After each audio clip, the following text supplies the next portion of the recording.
Guy Vine, The Pattern of the Primes. This book is a journey. It's an exploration. It's an attempt to understand a problem. Personally, I think it does a fairly good job of that, considering prime numbers are, well, the number one problem in mathematics to solve.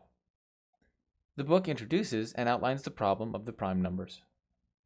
It succeeds at defining several ways that we can understand and solve the problem. What remains is the enormous computational complexity of prime numbers. That's just the thing with prime numbers. Understanding them doesn't help because it's such a huge problem. As I read the book, I followed along by writing some code to generate tables and such. The first app is utility that lets you calculate relative primes. You enter the factors,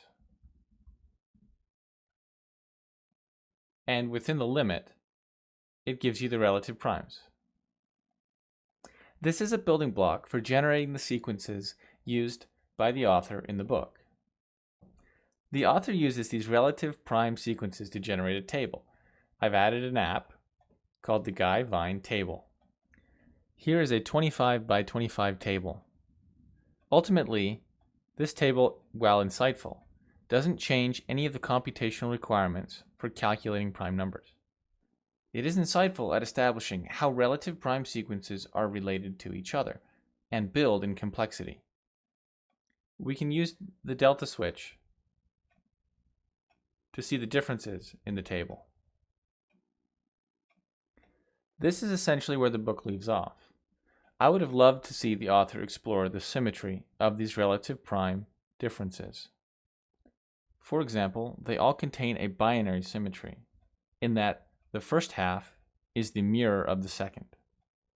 To summarize my impressions, understanding the problem is personally rewarding. Some problems are just really, really big and don't have a good answer. Prime numbers are one of these. There are no shortcuts.